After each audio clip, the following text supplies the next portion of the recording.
Hey, let's talk about hand washing, shall we? It's a good idea for hygiene, clearly. You should wash your hands before you eat. You should wash your hands when you've been around other people. Washing your hands might help you avoid an illness that someone may have just handed you. Wash when you've been working outside or inside or under the hood of your car. And if you want to communicate a spiritual cleansing, well, washing your hands can get that done too. In fact, people have been doing that for centuries, and they got the idea from the Bible. Psalm 24 asks the question, who can ascend to the holy hill? Who can go up to the temple? And the answer, he who has clean hands and a pure heart. Clearly, the pure heart is more important than the clean hands, but it is a very nice symbolic act to wash your hands before worship, and Jewish people have been washing their hands before prayer for centuries. At the tabernacle and then at the temple in Jerusalem, a huge basin of water stood waiting for the priests to wash their hands before they entered the holy space. Even today, you'll see people washing their hands at the Western Wall Plaza, just a short distance from where the last Jewish temple stood. And if you've been baptized as a follower of Jesus, some of that same symbolism is still involved. It's as if we're saying, God, I'm washing the outside and asking you to wash the inside. It's a prayer of repentance as someone follows Jesus and takes part in ritual washing. The practice of ritual washing was so ingrained in the New Testament era that John the Baptizer did not have to explain to people what he wanted them to do when they came to him at the Jordan River. When he challenged them to repent, they joined him in the river and washed themselves. It was a joyful, wonderful experience. Another famous example of ritual washing in the New Testament is one that did not work. Do you remember Pilate? He washed his hands before condemning Jesus. And as he washed, he declared that he was innocent of the blood of Jesus. Of course he wasn't innocent. He's the man who authorized the crucifixion. No amount of water can wash away such a crime.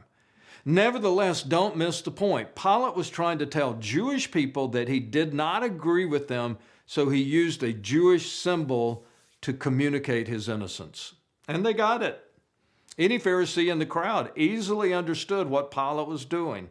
The message of ritual washing is not complicated. And yet, somehow it had become complicated. More rules had been added. Customs had become entrenched. Some of the minor details of a beautiful practice had become major obstacles in enjoying that very practice. Mark was clearly unimpressed. Did you see the commentary he inserted here? He said, the Pharisees and all the Jews do not eat unless they give their hands a ceremonial washing, holding to the tradition of the elders. And when they come from the marketplace, they do not eat unless they wash. And they observe many other traditions, such as the washing of cups and pitchers and kettles. No, Mark wasn't impressed, and neither was Jesus. When the Pharisees mentioned in this passage criticized Jesus and his disciples, Jesus lit into them. Now, we should note that Jesus did not think every Pharisee was a lost cause. Nicodemus was a Pharisee, and he had a long talk with Jesus that's recorded for us in John chapter 3. There are other Pharisees who have intelligent, non-abrasive conversations with Jesus. But on this day, in this place, a group of Pharisees started an argument with Jesus based on their long list of man-made rules about washing. And Jesus gave them a verbal beating. There are a lot of great sound bites in this fight, and the most vivid one was when Jesus said that nothing outside a person can defile them by going into them. Rather, it's what comes out of a person that defiles them. Well, that's not hard to understand.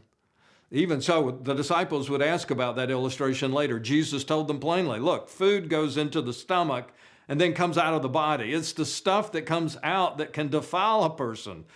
Again, it's not hard to understand. It's a really vivid illustration. All of us go to great lengths not to be defiled by what comes out of the body.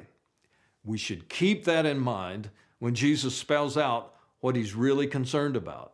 He wants us to feel the same way about evil thoughts, sexual immorality, theft, murder, adultery, greed, malice, deceit, lewdness, envy, slander, arrogance, and folly. All of these evils, Jesus said, come from inside, and they defile us.